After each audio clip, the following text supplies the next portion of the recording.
गे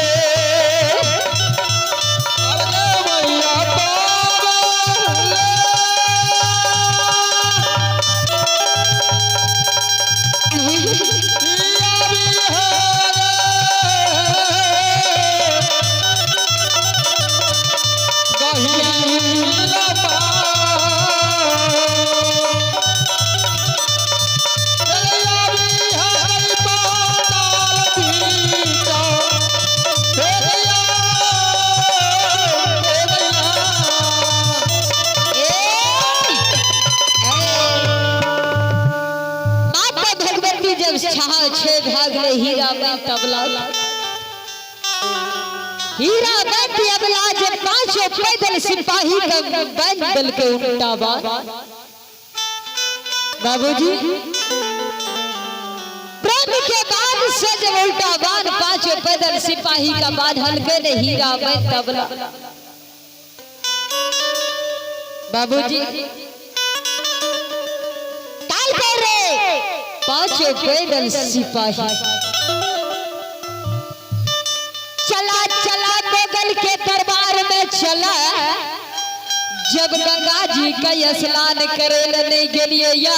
तब मोगला के घमंड का तोड़ देबे मोगला के घमंड का सकना चुरका देबे पटनापुर पांचों पैदल सिपाही प्रेम के तो सुनिए एक महतारी का नाम सुने महतारी का नाम है रोशन कुमार और रोशनी कुमार। देखिए भैया ज्योतिष कुमार और सहोदर बहन जमैत राजा। देखिए शंकर सुशीला दोनों भाई मिलकर माने बहन मिलकर इधर धाम बजे शंकर सुशीला दान के धर्मराज भगवान के दरबार में आए 25 रुपया से दान के आदन के दोनों भाई बहन है धर्मराज बाबा के पुनित आज्ञा है ये जो दोनों बालक का आशीर्वाद बने उचित बने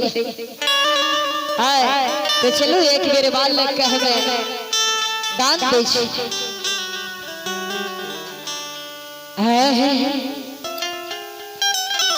बगिया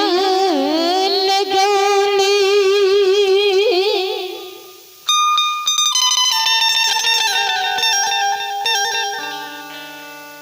पांच पेड़ है यम में पांच पेड़ है महुआ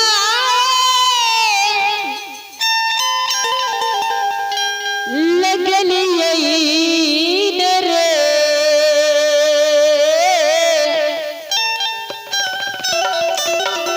बहिन विचार करबे अहीं सबके कथा छी हमरे टा काम देते हमरे टाइ से गुजर जते हम सबके गुजर जा काल अगर कोनो तरह से चूक गेलिए तो बानी के याद या भैया से उठबे तो पिता से उठबे तो पति से उठबे तो बेटा से उठबे तो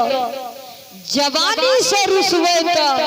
हित बंसर समाज गोतनी दियादनी से टूटबे तब माना घट घट में ही प्रवेश कर बगिया लगलिए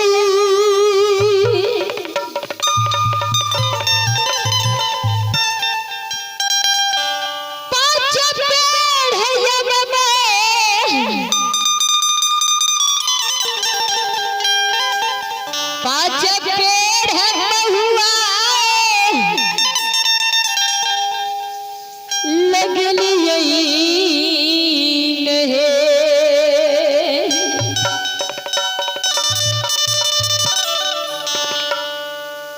सखिया है सकले है बगीचा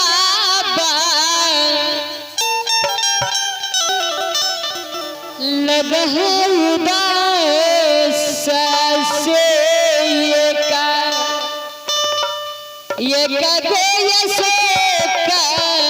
बिरिझिया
नहीरा मिला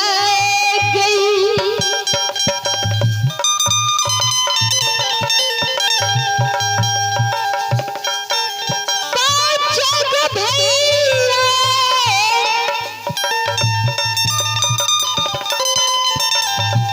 जिसे को भतीजा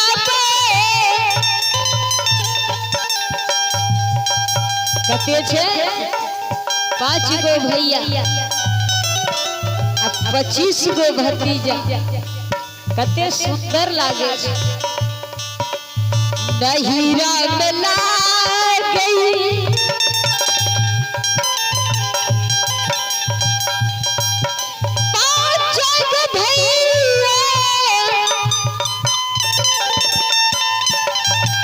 जिसे वो भतीजा लगई छैन है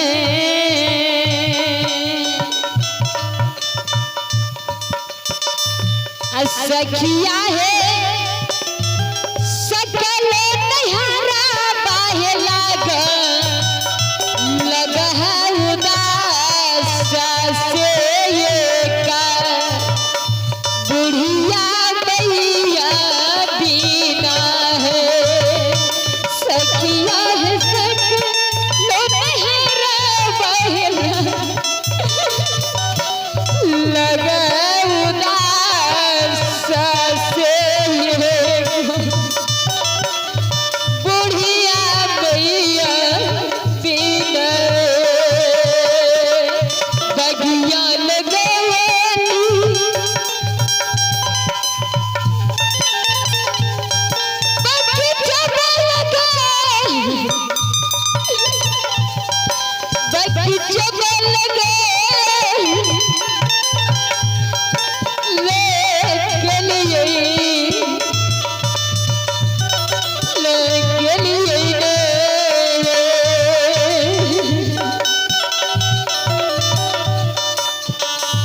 सखिया सकल बगीचा गई लग है उदास से ये का सो का रिक्शा बिना है सखिया सकल बगीचा गई लगा उदास से यशो का वृक्ष बीनू है और देखिए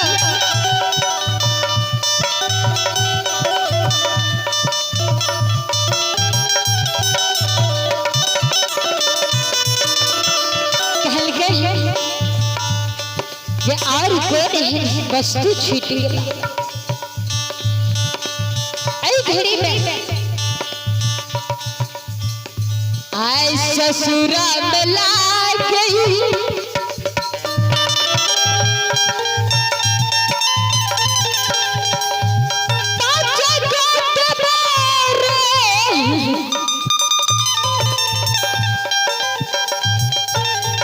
बाबूजी हे श्रोता भगवान विचार कर ससुरा मिला गई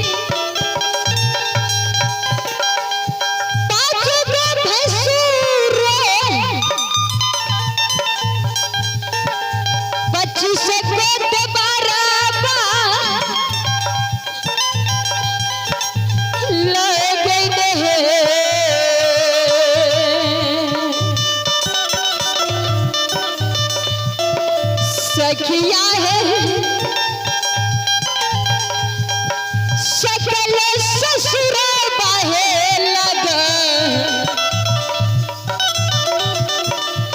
लगा है उदास से ये का चुटक से पूरा पीना है सखिया है सकल ससुर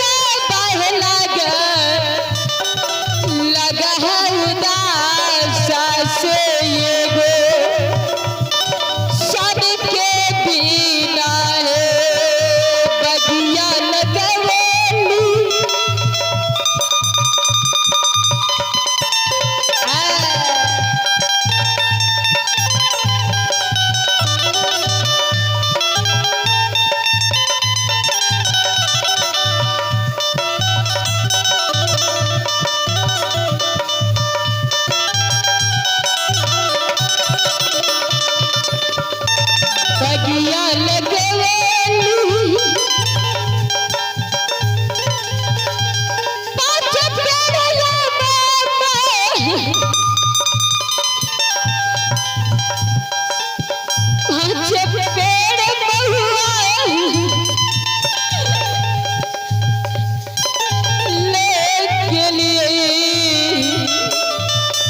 लगे छे उदास से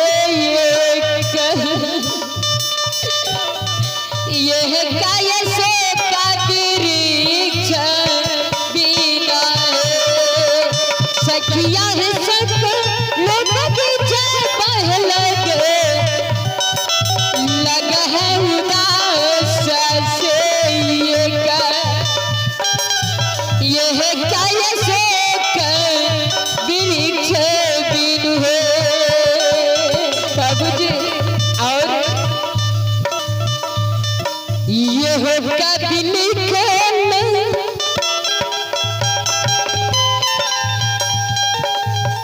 रीता भारतीय बातें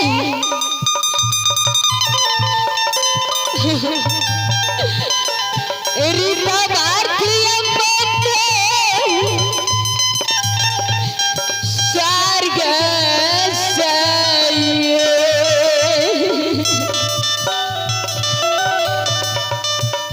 चंद्र भारती गावी के सुनावे से